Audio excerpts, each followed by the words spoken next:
샬롬, 평안하셨습니까? 저 멀리 계신 우리 분들, 우리 유튜브 동영상 보시는 분들, 이집사님, 나집사님, 우리 성원님, 강자매님 다 평안하시죠?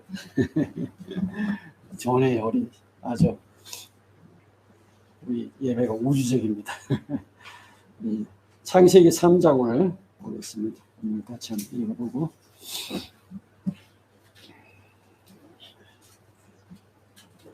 1절에서 7절까지 세 번역으로 제가 읽어드리겠습니다. 뱀은 주 하나님이 만드신 모든 들짐승 가운데서 가장 강교하였다. 뱀이 여자에게 물었다. 하나님이 정말로 너희에게 동산 안에 있는 모든 나무의 열매를 먹지 말라고 말씀하셨느냐? 여자가 뱀에게 대답하였다. 우리는 동산 안에 있는 나무의 열매를 먹을 수 있다. 그러나 하나님은 동산 한가운데 있는 나무 열매는 먹지도 말고 만지지도 말라 하셨다. 어기면 우리가 죽는다고 하셨다. 뱀이 여자에게 말하였다. 너희는 절대로 죽지 않는다. 하나님은 너희가 그 나무 열매를 먹으면 너희 눈이 밝아지고 하나님처럼 되어서 선과 악을 알게 된다는 것을 아시고 그렇게 말씀하신 것이다. 여자가 그 나무의 열매를 보니 먹음직도 하고 보암직도 하였다. 그뿐만 아니라 사람을 슬기롭게 할 만큼 탐스럽기도 한 나무였다. 여자가 그 열매를 따서 먹고 함께 있는 남편에게도 주니 그도 그것을 먹었다. 그러자 두 사람의 눈이 밝아져서 자기들이 벗은 몸인 것을 알고 무화과나무 잎으로 치마를 엮어서 몸을 가렸다. 아멘. 우리 지난번에 말씀드린 것처럼 창세기는 원역사와 이스라엘 족장사로 구성이 되어 있다고 말씀을 드렸죠. 원역사는 네 가지 중요한 사건으로 구성이 되어 있습니다. 그죠? 이스라엘 족장사는 네 명이 중요한 인물로 구성이 되어 있다고 말씀을 드렸죠.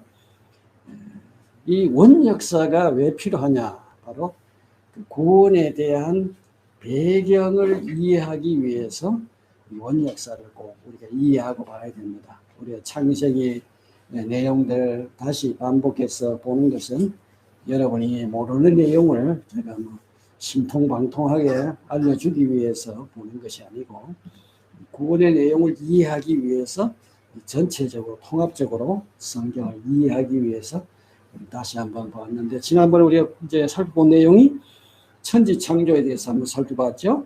하나님이 세상을 어떻게 만드셨느냐, 하늘과 땅을 만드셨다 하는 그런 내용들을 살펴보았고, 그 다음 두 번째는 그 인간 창조, 창조의 꽃인 우리 사람을 어떻게 만드셨느냐 하는 내용을 살펴보고, 그 다음에 이렇게 만드신 사람을 하나님은 어디다 두셨어요?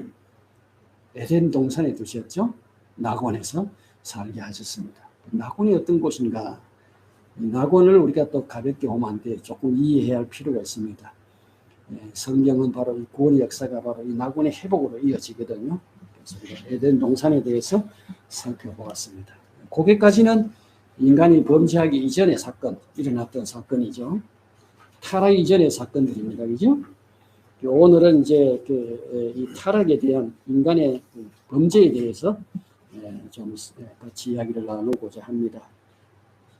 중요한 사실은 이 에덴 동산에서의 어떤 이 타락은 사람만의, 인간만의 타락이 아니라는 점을 우리가 반드시 기억을 해야 됩니다.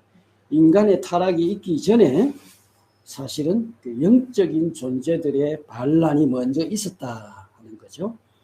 그러니까 이 사실을 제대로 이해하지 못하면은 우리가 성경의 어떤 이런 타락의, 인간 타락에 대한 내용들, 또 이런 내용들을 이해하기가 조금 어려운 부분들이 있습니다. 그래서 성경은 보면 그 뱀이 우리 인간을 유혹합니다. 그죠? 어떤 뱀의 형태로 나타난 이 뱀이 인간을 유혹하는데, 이 뱀이 인간을 유혹했는데 이 뱀의 실체를 성경은 명백하게 영적인 존재라는 것을 그 요한계시록 12장 9절에서 명백하게 밝혀주고 있습니다. 거기 나온 내용 한번 읽어볼까요? 그래서 그 큰 용 곧 옛 뱀은 땅으로 내어 쫓겼습니다. 그 큰 용은 악마라고도 하고 사탄이라고도 하는데 온 세상을 미혹하던 자입니다.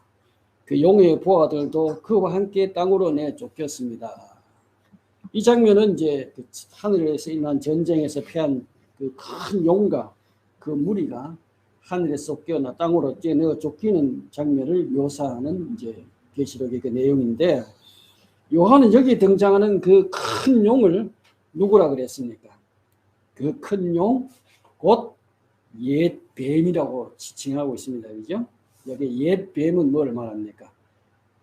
바로 에덴 동산 낙원에서 사람을 미혹했던, 하와를 유혹했던 바로 그 뱀을 가리켜서 하는 말입니다. 그러니까 이 에덴 동산에 등장했던 그 옛 뱀이 바로 누구라 그랬어요? 악마, 마귀라 그랬죠. 마귀 혹은 사탄이라 그렇게 부른다고 말했습니다. 그죠? 모습은 뱀의 모습으로 등장했지만 그 실체는 누구라는 거예요? 마귀라는 것입니다. 그죠? 이 모습은 뱀의 모습으로 등장하였지만 그 실체는 바로 마귀라는 겁니다. 그러니까 아담과 하와를 유혹하고 범죄해서 죄를 짓게 하는 그 장본인이 바로 누굽니까? 바로 마귀라는 거예요. 마귀. 모습은 뱀의 모습으로 나타났다. 오늘날도 마찬가지입니다.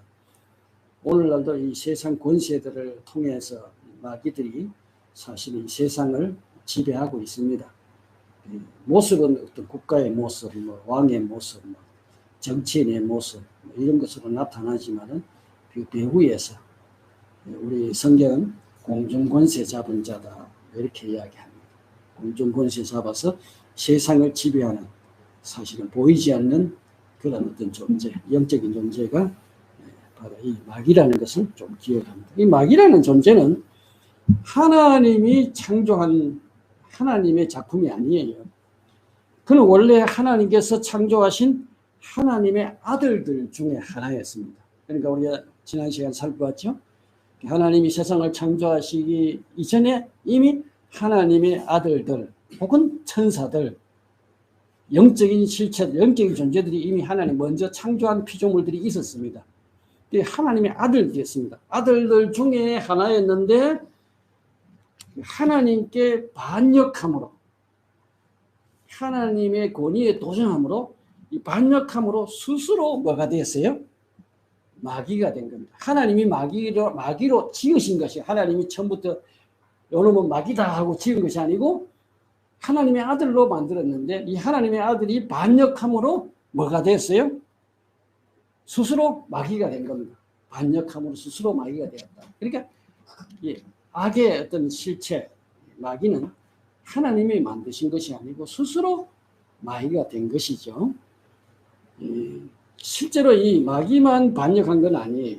마귀가 하나님께 반역할 때 이 마귀를 따르는 그의 졸개들이 많이 있었습니다. 아마 이게 마귀가 상당한 어떤 권세가 있었던 것 같아요. 그러니까 이 마귀를 따르는 그의 어떤 부하들, 이들과 함께 단체로 반역했죠. 반역을 일으켰는데 아마 그 숫자가 얼마인지는 우리가 정확하게는 모릅니다. 그러나 하나님이 지으신 천사들 혹은 하나님의 아들들, 그들 가운데 상당한 수가 마귀와 함께 하나님께 반역한 그런 무리들이 아닌가. 그래서 이 마귀의 그 군세가 만만치 않습니다. 우리 신약 성경에 보면은 그 군대 귀신 들린 이야기 나오잖아요. 그죠? 군대 귀신이라는 말이 나올 정도로 악의 세력들이 사실은 숫자가 굉장히 많다는 걸 알 수 있습니다. 자, 여기에 그 그러면 하나님의 아들들이 도대체 어떻게 해서 이렇게 그 전능하신 하나님, 창조주 하나님을 반역했을까? 성경에는 거기에 대한 어떤 정확한 어떤 명확한 어떤 그 내용은 나오지 않습니다. 이제 이 내용을 암시하는 성경 구절이 구약에 보면 한 2군데 나와요. 근데 그 내용들을 한번 간단하게 좀 살펴보도록 하겠습니다. 이사야서 14장 12절에서 15절에 보면은 바벨론 왕의 몰락을 이야기하면서 마귀의 타락에 대한 내용을 암시하는 내용이 나옵니다. 그 내용을 우리 소리내서 한번 같이 읽어볼까요? 우리 노트에 있는 대로 한번 같이 읽겠습니다. 시작. 웬일이냐 너 아침의 아들 새벽별아 네가 하늘에서 떨어지다니 민족들을 짓밟아 맥도 못 추게 하던 네가 통나무처럼 찍혀서 땅바닥에 나뒹군다니 네가 평소에 늘 장담하더니 내가 가장 높은 하늘에 올라가겠다. 하나님의 별들보다 더 높은 곳에 나의 보좌를 두고 저 멀리 북쪽 끝에 있는 산 위에 신들이 모여있는 그 산 위에 자리 잡고 앉겠다. 내가 저 구름 위에 올라가서 가장 높으신 분과 같아지겠다 하더니 그렇게 말하는 네가 서울로 땅 밑 구덩이에도 맨 밑바닥으로 떨어졌구나. 땅 밑바닥으로 처박혔구나. 좋게 예쁘게 표현해서 떨어졌구나. 여기에 이 말씀에서 볼 수 있는 것처럼 여기에 누가 등장합니까? 아침의 아들 계명성. 아침의 아들 계명성이 뭐죠? 새벽별이죠. 새벽별이죠. 계명성. 이 계명성은 원래 하나님이 지으신 피조물로서 오늘 이 말씀을 보니까 하늘에서 상당한 권세를 누리던 존재라는 걸 알 수가 있죠. 그죠? 뭔지 모르지만 어떤 위치가 어떤지 그 내용을 잘 모르지만은 이 계명성이 하나님의 아들들 가운데서 특출한 어떤 상당한 어떤 권세를 누리던 자라는 것을 알 수가 있어요. 그래서 그 큰 권세가 그를 교만하게 만든 겁니다. 원래 이 권력이 들어가면 사람도 교만해져요. 어떤 힘이 들어가면 사람도 목이 뻣뻣해지고, 그죠? 교만해지는데, 결국 이 마귀도 하나님의 어떤 그 아들의 위치에 상당한 어떤 권세를 누렸는데, 아마 졸개들도 같이 합력해서 타락한 것을 보면은 상당한 어떤 권세를 누렸던 것 같은데, 이런 것이 결국 교만하게 해서 나중에는 뭐라 그래요? 가장 높은 분과 같아지겠다. 가장 높은 분이 누굽니까? 창조주 하나님. 그분과 같이 나도 같아지겠다. 고려의 그 종이었던 만적의 난 아시죠? 그 사람이 뭐라고 선동했어요? 왕후장사의 씨가 따로 있느냐? 누구든지 왕이 될 수 있다. 이렇게 하다가 실패는 했습니다만은 왕후장사의 씨가 따로 하나님이 따로 있느냐? 나도 하나님이 될 수 있다. 이게 마귀가 시도했던 만적과 같은 반론을 일으킨 이 증거입니다. 이게 하나님처럼 되겠다. 그래서 그의 도발은 하나님의 그 피조물 가운데 그 창조에 꽂힌 사람에게 사람을 유혹할 때 이제 그 내용이 잘 표현되어 있어요. 이 선악과 열매를 따먹으라고 유혹할 때 뭐라 그랬어요? 네가 그 선악과 열매를 따먹으면 누구처럼 된다 그랬어요? 너도 하나님처럼 될 수 있다. 나도 하나님처럼 되기 위해서 도전했다. 너도 이게 따먹으면 하나님처럼 된다는 거죠. 이렇게 유혹한 겁니다. 그러니까 이 마귀가 왜 타락하게 되었는가 하는 것을 이사야서는 간접적이지만 이런 식으로 암시를 하고, 그 다음에 두 번째 나오는 것이 에스겔서 28장 11절 17절 말씀입니다. 이건 두로 왕에 대한 애가입니다. 두로 왕에 대한 그 애가를 지어 부른 노래인데, 이 내용에도 보면 또 잘 나타나 있어요. 암시되어 있죠. 같이 한번 읽어보겠습니다. 시작. 주님께서 나에게 말씀하셨다. 사람아, 너는 두로 왕을 두고 애가를 불러라. 너는 그에게 전하여라. 나 주 하나님 말한다. 너는 정교하게 만든 도장이었다. 지혜가 충만하고 흠잡을 데 없이 아름다운 도장이었다. 너는 옛날엔 하나님의 동산 에덴에 살았다. 너는 온갖 보석으로 네 몸을 치장하였다. 홍보석과 항보석과 금간석과 녹주석과 홍옥수와 벽옥과 청옥과 남보석과 치옥과 황금으로 너의 몸을 치장하였다. 네가 창조되던 날에 이미 소구와 비파도 준비되어 있었다. 나는 그룹을 보내어 너를 지키게 하였다. 너는 하나님의 거룩한 산에 살면서 불타는 돌들 사이를 드나들었다. 너는 창조된 날부터 모든 행실이 완전하였다. 그런데 마침내 네게서 제약이 드러났다. 물건을 사고 파는 일이 커지고 바빠지면서 너는 폭력과 사기를 서슴지 않았다. 그래서 내가 너를 더럽게 여겨 하나님의 거룩한 산에서 쫓아낸다. 너를 지키는 그룹이 너를 불타는 돌들 사이에서 추방시켰다. 너는 네 몸을 자랑하다가 마음이 교만해졌고 네 영화를 자랑하다가 지혜가 흐려졌다. 그래서 내가 너를 땅바닥에 쓰러뜨려 왕들 앞에 구원결가 되게 하였다. 이 두로 왕의 빗대어서 묘사한 이 영적인 존재는 여기 보니까 매우 뛰어난 미모, 잘생겼어요. 매우 뛰어난 미모.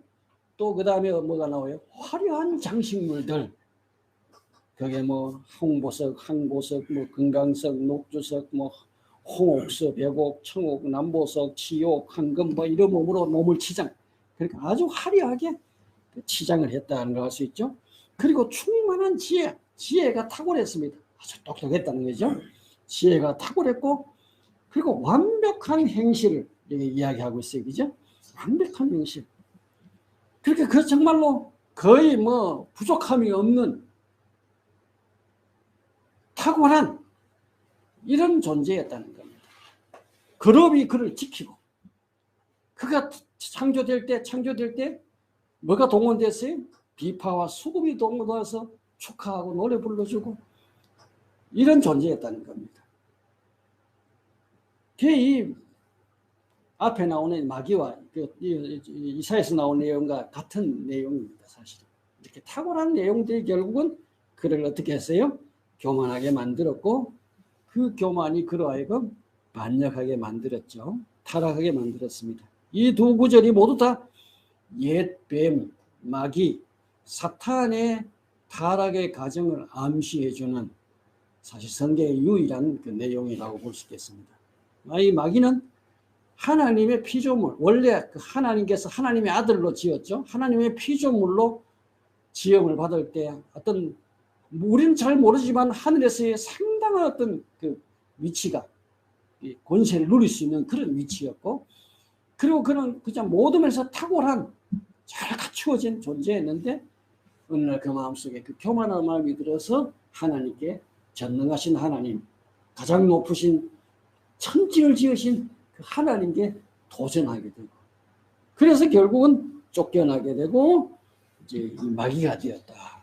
이렇게 이제 설명하고 있죠. 그래서 이처럼, 그러니까 옛 뱀의 어떤 옛 뱀은 지극히 높으신 하나님에 대한 일종의 직접적인 반역 행위죠. 이건 누가 이렇게 유혹해가지고 한 것이 아니고 스스로 하나님께 반역한, 그래서 반역이라고 제가 표현했습니다. 마귀의 어떤 이런 타락은 반역이라고 표현했고, 우리 인간은 이 마귀가 타락하는 내용과는 조금 다르죠. 그건 바로 이 타락한 마귀가 인간을 유혹했습니다. 뱀이 유혹해가지고 인간이 연약해서 그 유혹을 받아서 죄를 지은 타락행위다, 이렇게 표현했습니다. 그래서 제목을 반역과 타락의 이야기다, 이렇게 제가 제목을 잡았던 겁니다. 이제 창세기 3장에 나타난 그 인간의 타락에 대해서 살펴봅시다. 그러니까 에덴 동산에서 두 가지 사건이 있었죠. 하나는 먼저 그 영적인 반역 행위가 있었고, 그죠? 이 반역을 일으킨 하나님의 그러니까 이 마귀도 어디 살았다 그랬어요? 에덴 동산에 하나님의 아들로 살다가 반역해서 에덴 동산에 있는 아담과 하와를 유혹해서 타락하게 만들었죠. 에덴 동산에 살았습니다. 그래서 이 에덴 동산에 우리가 복수하는 마음으로 여기 누가 살았느냐 하는 거 다시 한번 돌아가서 한번 생각해 봅시다. 지난 시간에 말씀을 드렸는데, 이제 흔히 우리가 이제 에덴 동산 그러면 에덴 동산은 아담 하와가 살 수 있도록 하나님 만드신 동산이잖아요. 그래서 에덴 동산에는 아담 하와 둘이만 딸랑 사는 것으로 흔히 생각을 해요. 전혀 그렇지 않습니다. 에덴 동산은 사람이 거처하는 거처이기도 하지만은 동시에 하나님의 거처이기도 하고, 그리고 하나님의 아들들, 다른 말로 천사들, 다른 말로 하면 하나님의 가족들, 영적인 하나님의 가족들도 하나님과 함께 그 에덴 동산에 살다. 그 앞에서 나오죠. 마귀도 거기에 살았다고 그러잖아요. 그죠? 원래 하나님의 아들로서 에덴 동산에 살았다고 말씀하고 있습니다. 이처럼 에덴 동산에 그 살았던 존재들을 열거해 보면 하나님이 거기에 거하셨죠. 하나님의 거처입니다. 그죠? 에덴 동산은 하나님의 거처이고 동시에 하나님의 아들들이 살았다. 이 하나님의 아들들은 천사들과 영적인 존재들이다. 그러니까 에덴 동산에는 아담 하와만 산 게 아니고 이렇게 영적인 존재들도 함께 그것에 거치겠다. 에스겔서에서 아까 본 것처럼 마귀도 반역 이전에는 하나님의 아들 가운데 한 사람으로서 어디 살았다고요? 에덴 동산에서 함께 살았습니다. 그러니까 에덴 동산에 있는 하와를 유혹할 수 있었죠. 그죠? 그렇게 살았으니까 반역을 일으킨 그가 에덴 동산에 살고 있는 아담과 하와를 유혹했던 겁니다. 이 성경에 나타난 영적인 존재 중에 우리가 성경에 보면 천사들 그 다음에 그룹들 그룹도 거의 천사입니다만은 좀 다르죠. 성격이 다릅니다. 또 여러 가지 이제 어떤 그런 그 영적인 존재들이 나오는데 그중 영적인 존재 가운데 귀신도 나오죠. 신약 성경에 보면은 귀신 들린 사람들이 많이 등장하잖아요. 그죠? 귀신 들려가지고 이렇게 그 예수님이 귀신 쫓아내는 이런 이야기들 많이 나오는데 그것도 영적인 존재입니다. 그죠? 이 귀신들도 나오는데 그러나 이 귀신은 에덴 동산에 살지 않았습니다. 왜 거기에 살지 않았느냐? 귀신의 존재는 홍수 이후에 생겨났기 때문이다. 이제 많은 사람들이 홍수에서 죽었던 네피림의 존재가 아마 귀신이 되지 않았나 이렇게 추측합니다.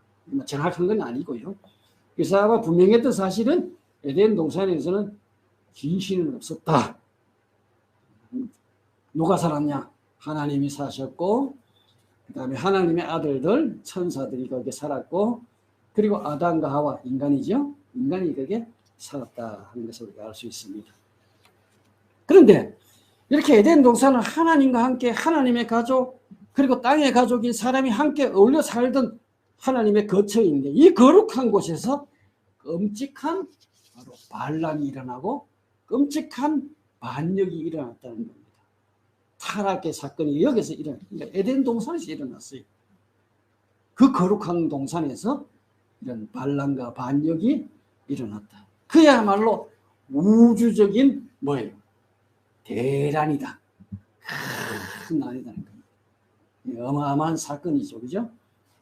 그러니까 우리가 이 사건을 이해해야만 성경의 이 다음에 나올 내용들을 다 이제 이해가 되죠. 이런 엄청난 사건이 어디서 일어났어요? 하나님이 만드신, 하나님이 가꾸신 그 낙원, 에덴 동산에서 일어났다는 겁니다. 자, 이제 그 내용을, 이제 타락의 내용을 좀 이해하기 위해서 좀 내용을 더 살펴보겠습니다. 그 에덴 동산의 주인은 누굽니까? 사람이 주인이 아니죠. 하나님이 주인이십니다. 그죠? 누가 주인이라고요? 하나님이 주인이십니다. 그러니까 주인 되신 하나님께서 사람을 창조하셨어요. 우리 형상을 따라 우리 모양도 사람을 만들자고 사람을 창조하신 하나님이 이 사람을 만들어서 그 다음에 에덴 동산을 가꾸시고 그 에덴 동산에 거기 두셨다. 지난번에 살펴봤죠. 그러니까 이제 새로운 가족, 그 에덴 동산에 하나님의 가족이 영적인 하늘의 가족들이 있었습니다. 근데 여기 이제 에덴 동산에 이제 인간의 어떤 새로운 가족을 하나님이 이제 들어오게 살게 하신 거예요. 그러니까 이 새 가족이 들어오는데 그 새 가족에게 당연히 어떤 그곳에 살기 위한 규칙을 제시해 주는 것은 너무나 당연한 거 아니겠어요? 어떤 사람이 아니 우리 집에 와서 살게 된다. 그러면 그 주인 된 사람은 이제 우리와 살려면 적어도 요런 점은 주의해 주시고 요런 점은 하면 안 되고 뭐 이렇게 이야기할 수 있잖아요. 마찬가지입니다. 자, 하나님께서 규칙을 어떻게 주셨는가 한번 봅시다. 그 내용을 보면 거기에 동산에 있는 모든 나무의 열매는 네가 먹고 싶은 대로 먹어라. 그러나 선과 악을 알게 하는 나무 열매는 먹으면 안 된다. 그러니까 하나님이 주신 규칙이 딱 한 가지예요. 동산에 있는 모든 나무 열매는 네가 먹고 싶은 대로 사과 먹고 싶을 때 사과 먹고 배 먹고 싶을 때 배 먹고 복숭아 먹고 싶을 때 복숭아 먹고 네 먹고 싶은 대로 따먹어라. 그러나 동산 중앙에 있는 선과 악을 알게 하는 나무 열매는 먹으면 안 된다. 그러니까 적어도 이 규칙은 동산 생활을 위해서 에덴 동산에서의 생활을 위해서 주인이 정해주신 최소한의 규칙입니다. 하나님이 뭐 복잡하게 법조문을 만들어가 그렇게 정해준 것이 아니고 딱 한 가지만 검했어요. 여러분 한번 생각해 보세요. 어떻습니까? 이거 하나쯤은 지킬 수 있지 않을까요? 하나님의 법이 무거운 겁니까? 하나님의 법이 지키기 어려운 겁니까? 선악과 안 먹으면 돼요. 근데 사람의 심리는 참 뭐예요? 먹지 마라 한 거 있으면 꼭 그거 먹고 싶으면 생기잖아요. 그죠? 그러니까 이 한 가지 이 규칙을 지키면 되는데 여기 경고도 하나님이 하셨습니다. 그것을 먹는 날에는 너는 어떻게 된다고요? 반드시 죽게 될 것이다. 하나님이 금한 그 규칙에 그것을 어겼을 때는 아주 무시무시한 이제 경고가 주어져 있죠. 너 그거 먹으면 너는 반드시 죽는다. 아담 하와가 아마 아직까지 죽는 게 뭔지 잘 몰랐을 거예요. 죽음의 어떤 실체를 경험해보지 못했거든요. 그죠? 아담 하와가 죽음이 뭔지 하나님 죽는다고 했는데 죽는구나 이런 정도 생각이 죽음의 실체에 대해서 아담 하와는 경험해 본 적이 없기 때문에 그 죽음의 심각성을 아마 못 느꼈던 것 같아요. 그러니까 그 선악과 열매를 쉽게 따먹지 그게 그 심각한 정도라는 걸 알게 되면은 절대 아마 안 먹었을지도 모릅니다. 어쨌거나 이런 경고가 주어졌습니다. 여러분 생각해 보세요. 에덴 동산에는 선악과 외에 먹을 과일들이 너무너무 많습니다. 너무너무 풍성해요. 사람들은 모든 과일을 임의로 먹을 수 있는 자유가 주어졌습니다. 뭐가 주어졌다고요? 에덴 동산에 있는 모든 것을 내 취향대로 내 마음에 맞게 먹을 수 있는 자유가 있어요. 예를 들어서 이래가 좋아하는 과일이 있고 저래가 좋아하는 과일이 있잖아요. 그죠? 이거 자기 먹고 싶은 것도 안 먹으면 돼요. 하나님 여기에 뭐 금하거나 여기에 제재를 가하는 게 전혀 없어요. 그 자유입니다. 자유. 그러나 그 자유는 뭐예요? 선악을 알게 하는 나무의 열매를 먹어서는 안 된다는 제한적인 자유라는 겁니다. 아멘. 사람들은 무제한의 자유를 원해요. 이건 진정한 자유가 아니에요. 사람들은 무제한의 자유를 원하지만 그건 진정한 자유가 아닙니다. 이 자유라는 것은 어떤 제한이 있을 때 그게 진정한 자유가 되는 거예요. 제한 없는 자유는 쉽게 이야기해서 달리는 자동차에 뭐가 없는 것과 같아요? 브레이크 없는 속도와 같은 겁니다. 한번 생각해 보세요. 달리는 자동차에 브레이크가 없으면 어떻게 돼요? 하다 계속 받치는 거지 뭐, 그지? 이게 마찬가지입니다. 자유가 좋아요. 자유가 있어야 되죠. 근데 그 자유가 무제한의 자유는 좋은 게 아니 제한이 있어야 됩니다. 그러니까 인간에게 주어진 자유는 하나님께 순종할 수도 있고 동시에 불순종할 수도 있어요. 하나님 말을 들을 수도 있고 안 들을 수도 있어요. 여러분 예수 믿을 수도 있고 안 믿을 수도 있어요. 그죠? 신앙생활 할 수도 있고 안 할 수도 있어요. 그 누구 자유예요? 여러분의 자유예요. 하나님 그 자유를 주셨어요. 그런데 이 자유라는 것은 그 하나님의 형상으로 창조된 인간의 가장 중요한 특징입니다. 만약에 이런 자유가 없이 그냥 자동적으로 선악과는 못 먹도록 딱 기계장치처럼 딱 되어 있다고 가정해 봅시다.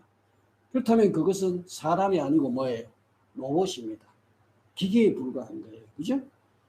그러니까 인간은 하나님께 반역할 수도 있고 순종할 수도 있어요. 그렇기 때문에 인간은 바로 인격적인 존재라는 겁니다. 하나님은 인간이 타락할 것을 예견하셨어요. 전능하신 하나님 그거 왜 몰랐겠습니까? 저놈들이 선악과를 먹고 타락할 것을 이미 하나님 아셨지만 예견하셨지만 하나님 그 자유를 허용하신 겁니다. 그리고 또 하나님은 동시에 인간이 타락했을 때 저들을 어떻게 구원해야 되느냐 구원에 대한 계획도 하나님은 미리 갖고 계셨음을 믿으시길 바랍니다. 하나님께서는 이미 그 아들을 통해서 우리를 구원하실 계획을 영원 전에 창세 전에 이미 하나님이 갖고 계셨습니다. 할렐루야. 그래서 불행하게도 인간은 어떻게 했어요? 순종의 길을 선택한 것이 아니고 뭐를 선택했어요? 불순종의 길을 선택하고 말았습니다. 참 아쉽죠, 그죠? 우리 할아버지 아담이 순종의 길을 선택했더라면 참 좋았을 텐데 오늘 뭐 이렇게 앉아서 목사 설교하고 여러분도 지루하게 듣고 뭐 이런 것도 없이 거기서 천국 낙원의 생활 누리고 살았을 텐데 아쉽게도 불순종의 길을 선택했습니다. 이 동산 중앙에는 두 그루의 나무가 있었죠, 그죠? 아주 그 중앙이라는 것은 제일 중요한 이야기입니다, 그죠? 중앙에는 제일 중요한 두 그루 나무를 하나님이 심어 놓았는데 인간이 선택할 수 있는 이건 두 길을 이야기하는 겁니다. 다시 말해서 중앙에 있는 두 나무가 뭐예요? 하나는 생명나무, 그죠? 하나는 선악을 알게 하는 나무였습니다. 그죠? 바로 이것은 바로 이 두 길을 말하는데 곧 영생에 이르는 길과 사망에 이르는 길, 두 가지 길을 하나님은 놓아두셨다는 겁니다. 인간은 아쉽게도 이 두 개의 주사위 중에서 뭐를 취했어요? 사망에 이르는 독배를 취했다.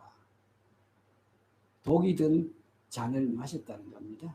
참 아쉽죠. 두 개 가운데 하나 선택하는데 하나는 영생이고 하나는 사망인데 그 둘 중에 하나 딱 선택하라고 하나님 주시는데 뭘 선택했어요? 독이 든 술잔을 마시고 말았습니다. 얼마나 아쉽고 안타깝습니다. 애석합니까? 그죠? 둘 중에 하나. 요새 말 이게 아직 실감이 안 오는 것 같은데 두 장 가운데 딱 선택하는데 로또 요거는 1등 될 거고요. 꽝이고 둘 중에 하나 요거 선택했으면 1등 했고 요거 선택했으면 꽝인데 뭘 선택했다고요?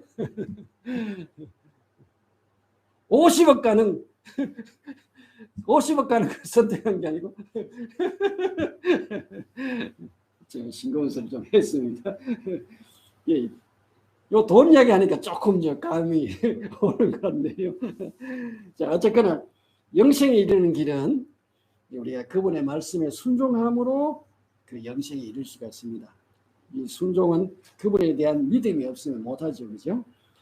그래서 그것은 믿음의 길이다. 이렇게 말하기도 합니다.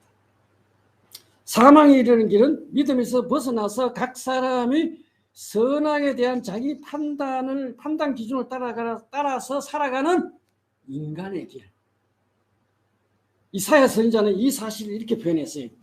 우리는 한번 따라합시다. 우리는 다 양 같아서 그릇 행하여 각기 제 길로 갔거늘. 인간은 어떠냐? 우리는 양처럼 어리석어요. 우둔해서 그릇 행하여 각기 자기 길로 가는데 뭘 따라가요? 자기 판단에 자기 나름대로 선악 기준이 다 있어요. 사람들이 이게 얼마나 고집이 센지면은 자기가 생각할 때 이게 옳다, 이게 그러다는 판단 기준이 선악의 기준이 있어가지고 그냥 지식으로 지 쫀대로 간다. 이게 쫀대로 합니까? 지 쫀대로 간다면 자기 길로 그냥 가는 거예요. 꼬여꼬여. 이게 인간입니다. 많이 배운 사람이든 뭐 덜 배운 사람이든 돈을 가진 사람 안 가진 사람 다 똑같아요. 각자가 자기가 볼 때 그냥 자기가 좋은 길로 그냥 각자 자기 길로 가는 거예요. 그래서 우리가 자기 소견들은 다 같죠. 근데 우리가 그러므로 이 성경은 선악의 기준으로 평가하면은 잘 이해가 안 되는 책입니다. 믿음의 기준으로 해석해야 풀리는 책이에요. 그래서 우리가 그 대표적인 게 이제 히브리서 11장에 보면은 그 구약의 인물들을 쫙 평해놓은 그 평전이 나옵니다. 그 구약의 인물들 철저하게 바로 그 히브리서 저자는 믿음에 의해서 평가하죠. 그죠? 믿음에서 평가하는데 그들이 믿음으로 산 사람은 훌륭한 사람이고 믿음으로 안 산 사람은 안 훌륭한 사람이에요. 그죠? 그래서 거기 보면 아벨은 믿음으로 가인보다 더 나은 제사를 드렸고 또 그 다음에 에녹은 믿음으로 죽지 않고 하늘로 옮겨졌고 노아는 믿음으로 방주를 준비하였고 아브라함은 믿음으로 순종하여 고향을 떠났고 믿음으로 약속의 땅에서 이삭과 야곱과 함께 그곳에 살았고 사라는 수태할 수 없는 몸이었지만 믿음으로 이삭을 낳을 수 있었고 요셉은 믿음으로 자신의 유고를 출애굽할 때 가지고 가라고 말하였고 모세는 믿음으로 이집트의 화려한 모든 것을 버릴 수 있었다. 이렇게 말합니다. 그 외에 나온 모든 구약의 인물들은 다 믿음으로 살다 간 사람입니다. 아멘. 우리도 믿음으로 살아야 되겠습니다. 그죠? 믿음이 아닌 선악의 기준을 보게 되면 굉장히 불편한 사람들이 많이 나와요. 이해 안 되는 사람들이 많이 나옵니다. 그러니까 우리 오늘도 마찬가지입니다. 하나님 앞에서는 믿음으로 사는 자만이 영생에 이를 수 있습니다. 그죠? 자, 이 두 가지 에덴 동산에 있는 두 나무는 사실은 인간에게 선택할 수 있는 두 길이 생명이냐 사망이냐 영생이냐 멸망이냐 이 길을 네가 선택하라는 겁니다. 어떻게? 순종함으로 말씀을 따름으로 믿음으로 우리 영생을 취할 수도 있고 거부하고 거절하고 불순종함으로 멸망에 이를 수 있다. 지 기준 따라서 지 살고 싶은 대로 그냥 살면은 멸망이 이른다는 거죠. 그죠? 이걸 제시하고 있죠. 자, 이제 아담 하와가 그냥 자기 각자가 이제 그냥 좋은 길로 마귀의 말을 듣고 선악과 열매를 날랑 따먹어 버렸어요. 선악과 열매가 참 아주 보기 좋았던 모양입니다. 그럴듯하게 보였던 것 같습니다. 그러니까 뱀의 말을 듣고 누구 말을 듣느냐가 참 중요해요. 여러분 말을 잘 갈려들어야 돼요. 옆에 친구가 아주 방탕한 친구 같으면 그 친구의 말을 자꾸 듣다 보면 또 그쪽으로 죄짓게 되고 따라가게 돼 있습니다. 하나님 말씀을 들어야 되죠. 그죠? 마귀의 말을 들으니까 마귀를 따라가 버렸죠. 자, 이 아담의 개인 행위에 나타난 죄의 기원에 대한 내용을 조금 살펴보겠습니다. 죄는 아담의 자유 행위에서 기원한 것이다. 성경은 한 사람으로 말미암아 죄가 세상에 들어왔고 그 죄로 말미암아 죽음이 왔다 하고 성경은 말씀하고 있습니다. 한 사람은 누구입니까? 아담 한 사람으로 말미암아. 그러니까 아담 한 사람으로 그의 죄는 하나님이 정하신 유일한 규칙인 선악과를 따먹는 그 행위로 말미암아 죄가 들어왔습니다. 하나님 말씀 안에는 생명도 있고 사망도 있다. 동시에 포함됐다는 것을 알아야 됩니다. 그죠? 이 생명나무 안에는 일종의 어떤 그 생명을 보존하는 어떤 그런 것이 있었던 것 같아요. 그래서 하나님이 사람을 에덴 동산에 추방할 때 그 하신 말씀을 보면 알 수 있습니다. 주 하나님 말씀하셨다. 보아라, 이 사람이 우리 가운데 하나처럼 선과 악을 알게 되었다. 이제 그가 손을 내밀어서 생명나무 열매까지 따먹고 끝없이 살게 해서는 안 된다. 그래서 주 하나님은 그를 에덴 동산에 넣어 쫓으시고 흙을 갈며 살게 하셨다. 그러니까 아마 이 생명나무를 따먹었으면 아담 하와가 죽지 않고 그러니까 영원히 살 수 있는 생명을 얻었을 텐데 생명나무를 안 따먹고 그 다음에 선악과를 따먹었습니다. 아담이 죽게 된 것은 하나님이 금하신 선악과를 따먹었기 때문입니다. 이 선악과 자체에 어떤 독이 있는 것이 아니라 아담의 불순종 행위 자체 때문에 죽음이 왔다는 것을 알아야 됩니다. 곧 하나님에 대한 불신과 불순종이 죄의 본질입니다. 죄에 대하여 하면 그들이 나를 믿지 아니하며 예수님 말씀하셨죠. 죄가 뭐냐? 안 믿는 게 죄라는 겁니다. 하나님에 대한 불신. 자, 이 아담 하와가 죄를 그 선악과 열매를 따먹고 나서 나타난 그 결과들, 즉각적인 결과들이 나타나는데요. 이제 지금까지 아담이 경험해보지 못한 세계를 경험합니다. 그죠? 아담과 하나님과의 관계에 미친 영향이 나타나고 있어요. 타락이 전에는 하나님과 아담 사이에 친밀한 교제가 이루어졌습니다. 하나님과 아담 사이에 막힌 것이 없이 소통할 수 있었고 대화할 수 있었고 하나님을 느낄 수 있었고 하나님과 함께 누릴 수 있었고 하나님과 함께 교제가 이루어졌는데 이 교제가 파괴된 겁니다. 선악과를 따먹은 그들은 스스로 죄책감을 가지게 된 거예요.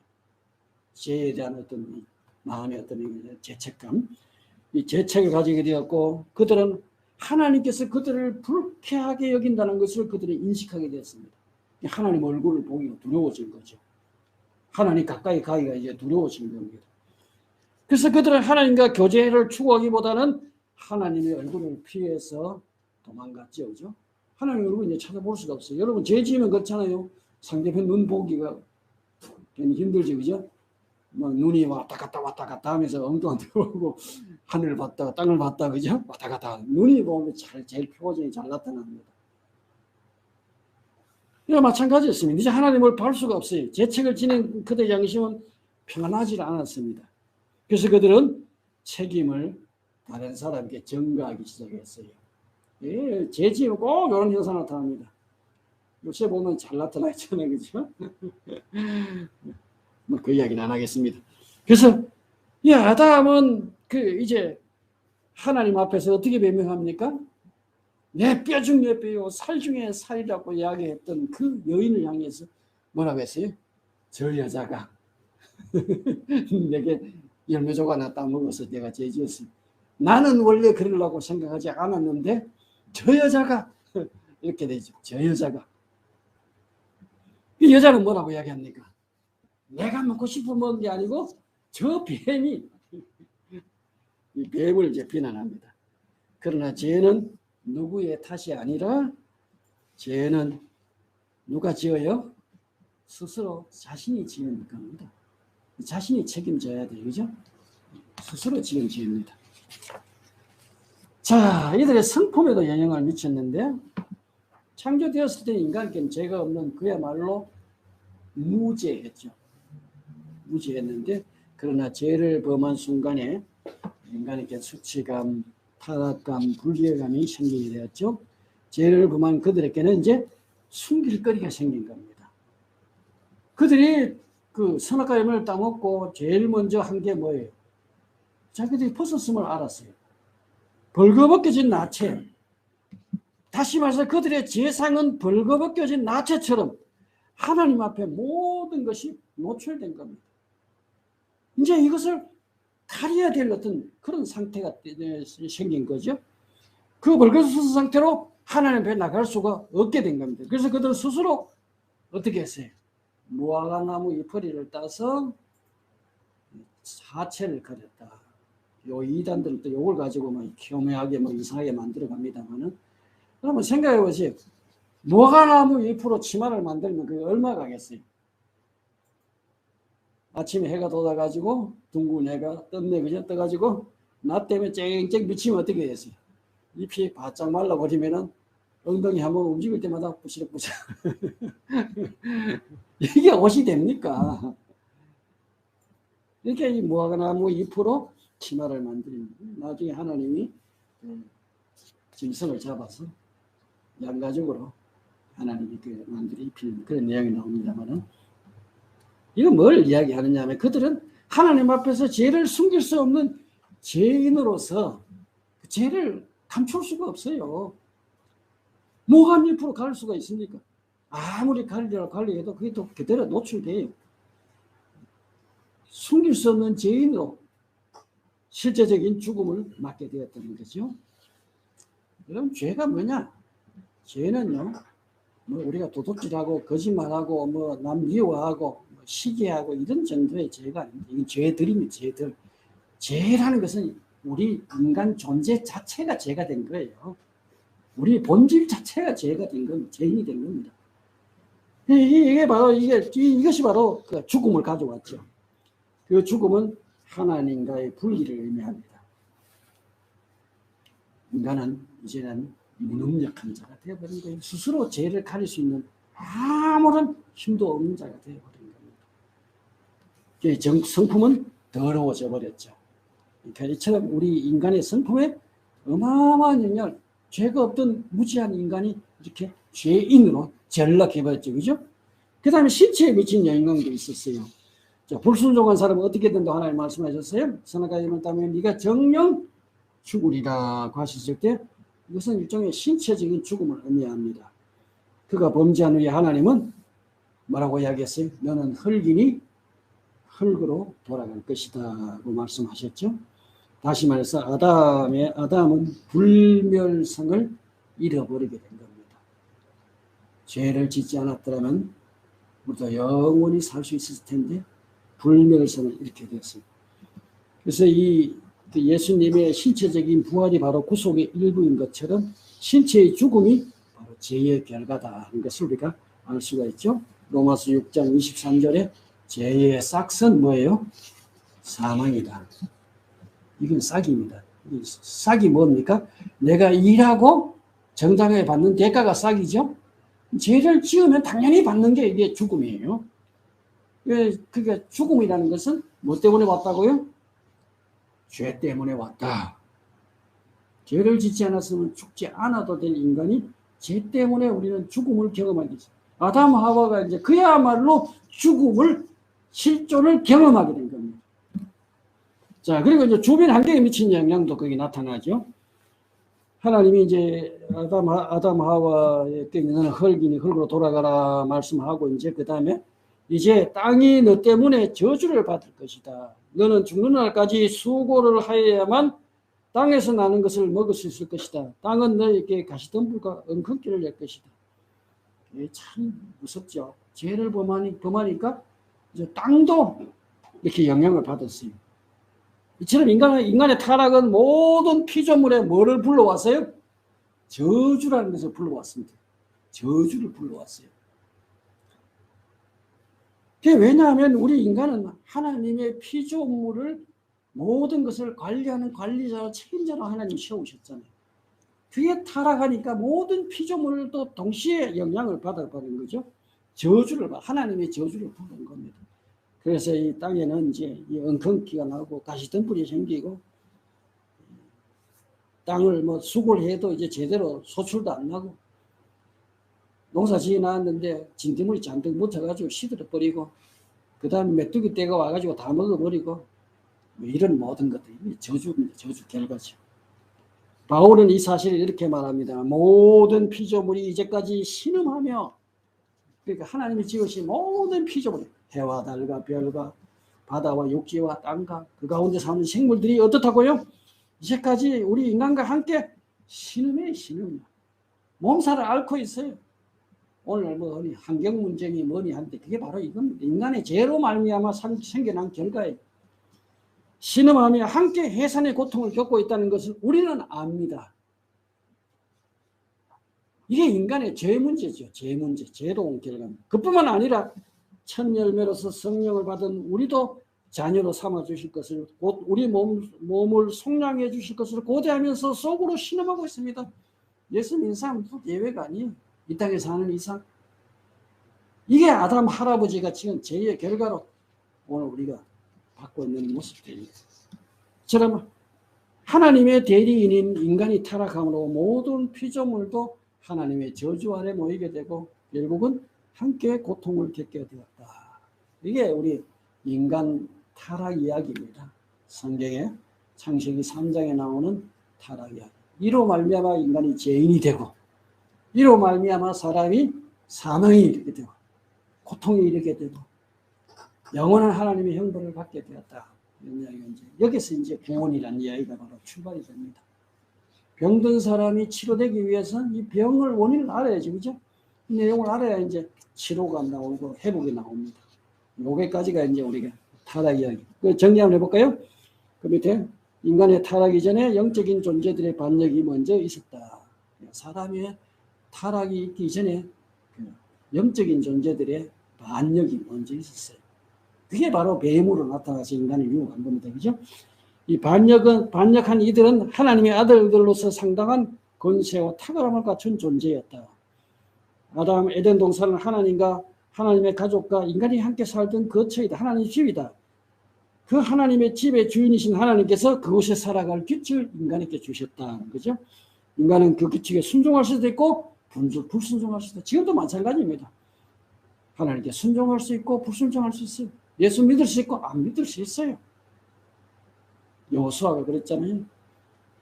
이스라엘 방백들 불러놓고 너 하나님 믿는 거 그거 귀찮아 보이고 그거 힘들어 보이거든. 조상들이 믿는 우상 따라도 된다. 나와 내 집은 어떻게 하겠다요? 하나님 섬기겠다. 할렐루야. 이렇게 결단이 있어야 되겠죠? 불행하게도 인간이 선택한 길은 순종의 길이 아니라 불순종의 길을 선택했다. 죄의 결과는 하나님과의 관계, 인간의 성품, 신체, 환경에까지 다 영향을 미치고 결국 멸망을 가져온 거죠. 아담이 육체적으로 죽은 것은 900 몇 살이죠, 그죠? 살다가 죽었습니다.